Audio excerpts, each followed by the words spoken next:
What is up, guys? So today I'm doing a little bit of modification to my KBD67 Rev 2. I got the KBD67 Mark II, the naming convention is kind of confusing, but the Mark II about 2 weeks ago, and I built that with the case foam that came from KBD fans, along with some Lubed Zealio 67 gram V2s, and I loved the feel of it. Although I really liked the original one that I got, the Rev 2, better in terms of fit and finish, and how the colorway of the green matches GMK 9009 so much better. But anyways, I decided to mod this board because I really just love the colorway a lot better than the gray. I'm not too thrilled with the Mark II in terms of the anodization because it came back and it's not really even gray, it's almost silver. And the finish isn't as smooth. It's like almost, I don't know, it's hard to explain, but I really prefer the Rev 1 or the Rev 2 over the Mark II, and I decided to mod it up so I could get it to feel like the new one. So I decided I was just going to go ahead and take the whole thing apart. This is a soldered board, so I had to go ahead and desolder all the switches, which is my first time doing it.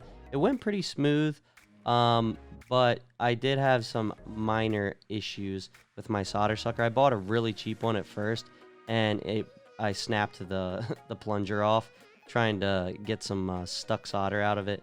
But once I desoldered the whole thing, I took the switches apart and lubed them with some Krytox 205 G2, which is a little bit thicker than G0, and I put the switches back in. I didn't get any video of me lubing it because it was too hard to see, and it was just a pain in the butt. But anyways, once I lubed up the switches, I soldered them back on. This is my third time soldering onto this board. Not this particular PCB, but soldering in general. And it went really smoothly. I finally got the hang of it and I could do it pretty quick. The only issue is this board was kind of disgusting from the original solder job from KBD fans because I got it as a pre-built. And I need to get some isopropyl alcohol and get a lot of that flux off there because there's just flux all over the back. But of course I went to Target and they don't have any because of COVID. It was sold out. So I got that all set up, and once I put the switches back on, it was so much better. I'm going to do a sound comparison at the end of the video between the Mark II and the Rev 2, and also show my previous video where I did some sound on this one. I unfortunately forgot to mod the stabs before I soldered the switches back on, so I had to try to squeeze some of the lube through the side and then push it in with a paintbrush, which worked all right. They sound a lot better than they did before, but they sound pretty awesome now. And all in all, it was really fun.